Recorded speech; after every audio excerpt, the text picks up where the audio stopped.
स्वागत करुछि मो चैनल संस्कृति एवं परंपरा को।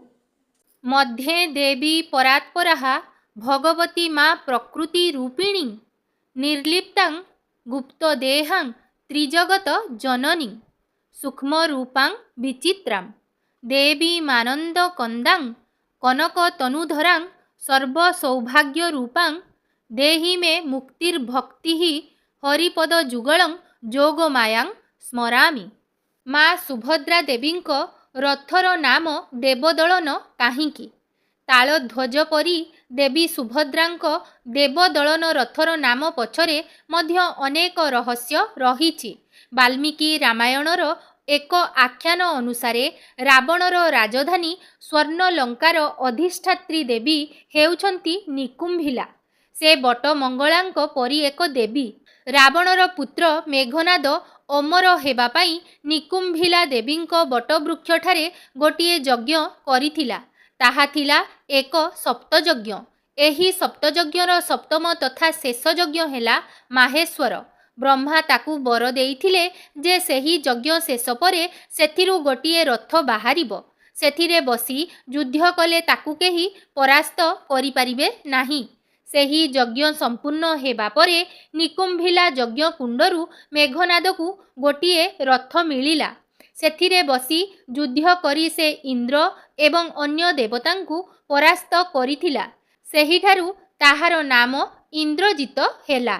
वाल्मीकि रामायण रे ए रथर नाम नाही, किंतु उपरोक्त उपाख्यान दृष्टिरू बलराम दास तांको दांडी रामायण रे एहार नाम देवदलन रखिछंती। वाल्मीकि रामायणर केतेक अनुवादकू मध्य एहार आधार रे इंद्रजितर रथ देवदलन बोली कहिछंती, किंतु श्रीमंदिर स्वत्वलिपि रे देवी सुभद्रांक रथर नाम देवदलन बोली उल्लेख नाही। सेथिरे एहाकू देवी रथ ओ माँ सुभद्रांक रथ बोली उल्लेख करा जाइछि। तेबे निकुंभिला देवींक आशीर्वादरू निकुंभिला बटर यज्ञ कुंडरू सेही रथ मिलिथिबारू ताहाकू देवी रथ कुहाजिबार तात्पर्य रहिछि। ए दृष्टिरू देवतांक पराभव बा देवदलन सहित एही रथर कौनसी संपर्क नाही। सारला महाभारत रे किंतु ए रथर नाम पद्मध्वज। सेथिरे गोटिए सुंदर उपाख्यान अछि। ताहा हेउछि थरे सूर्यदेव चंद्रभागाकू स्नान करिबाकू आसीथिले। सेठारे अर्कबट तले निजर रथकू रखी से नदी रे स्नान करिबाकू गले। सेतिकी बेले सेठारे थिबा अर्क दैत्य रथटीकू गिळी देला। सूर्यदेव ताहा जानी ब्रह्मांकू स्मरण कले। सूर्यदेवंकर रथ नथिले से परिक्रमा करि पारिबे नाही। से परिक्रमा न कले दिन राति हेबो नाही। तेणु ब्रह्मा गोटिए यज्ञ कले। सेही यज्ञरू 8 गोटी रथ जात हेले। सेही 8 गोटी रथ मध्यरे नंदीघोष, तालध्वज ओ पद्मध्वज रथ मध्य थिले। सूर्यदेव पद्मध्वज रथरे बसी तांकर परिक्रमा कले। परे से अर्क दैत्यकू बध करी निज रथकू पाइले एवं पद्मध्वज रथटीकू ब्रह्मांकू फेराई देले। परे महाभारतर खांडव वन दहन बेले ब्रह्मा सेही रथकू अर्जुनंकू देइथिले।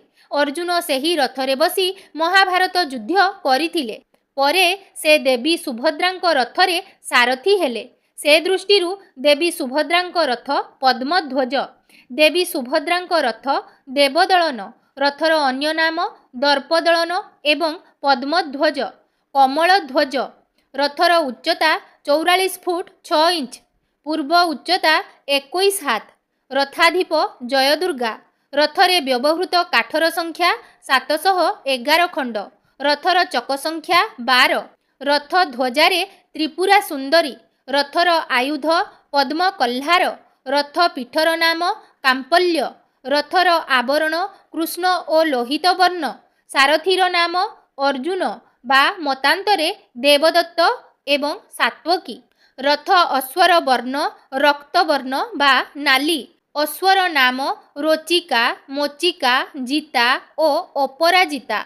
अन्य केतेकंक मतरे प्रज्ञा, अनुज्ञा, घोरा एवं ओघोरा। रथ ऋषि याज्ञवल्क्य। रथ मुख बा मूर्धारे ब्रह्मवर्ता।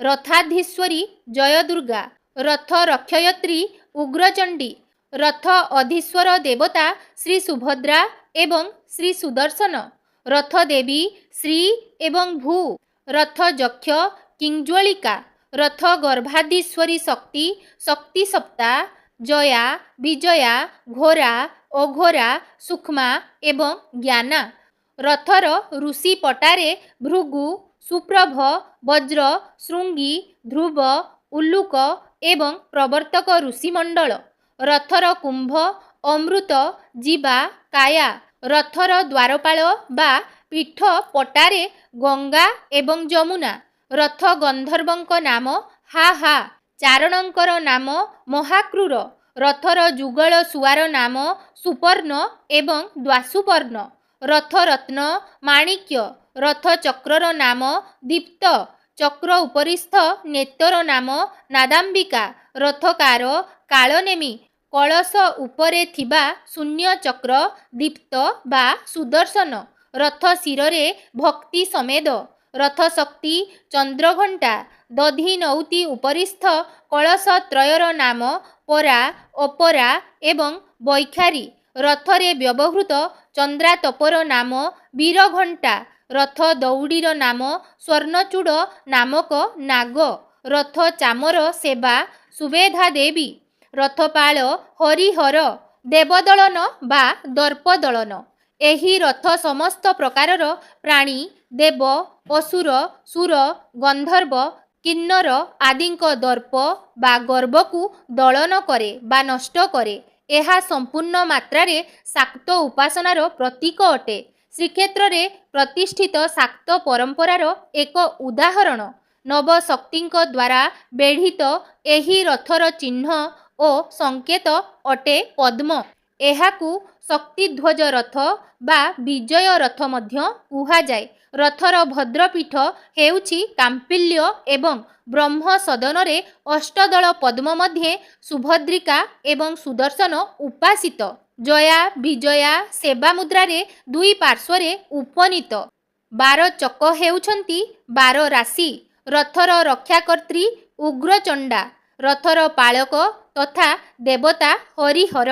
ପଦ୍ମଧ୍ୱଜା ରଥ ଦର୍ଶନରେ ମନୁଷ୍ୟର ଦର୍ପନାଶ ପୂର୍ବକ ସମସ୍ତ ରୋଗ ସନ୍ତାପ ନାଶ ହୋଇଥାଏ। ନମୋ ଦେବ୍ୟೈ ମହାଦେବ୍ୟೈ ଶିବାयै ସତତଂ ନମଃ। ନମଃ ପ୍ରକୃତି ଭଦ୍ରାयै ନିୟତାଃ ପ୍ରଣତାଃ ସ୍ମରତାମ୍। ରୌଦ୍ର୍यै ନମୋ ନିତ୍ୟାयै ଗୌର୍ଜೈ ଧାତ୍ର୍यै ନମୋ ନମଃ। ଜ୍ୟୋତିଃଶାସ୍ତ୍ର୍यै ଚେନ୍ଦୁରୂପେଣ୍यै ସୁଖାयै ସତତଂ ନମଃ। ତେବେ ପବିତ୍ର ଆଷାଢ଼ ଶୁକ୍ଳ ଦ୍ୱିତୀୟା ଶ୍ରୀଗୁଣ୍ଡିଚା ରଥଯାତ୍ରାର ପାବନ ଅବସରରେ ମା ସୁଭଦ୍ରା ଦେବୀ କିପରି ଭାବରେ ଦଇତାପତି ସେବକମାନଙ୍କ ଦ୍ୱାରା ଶୂନ୍ୟ ପହଣ୍ଡିରେ ବିଜେ ହୋଇ ଦିବ୍ୟ ଦେବଦଳନ ରଥକୁ ଆରୋହଣ କରିଥାନ୍ତି, ସେହି ଅପୂର୍ବ ମନୋହର ଦୃଶ୍ୟକୁ ଆମେମାନେ ମଧ୍ୟ ଆଗକୁ ଭିଡ଼ିଓ ମାଧ୍ୟମରେ ଦର୍ଶନ କରିନେବା। ଚାଲନ୍ତୁ।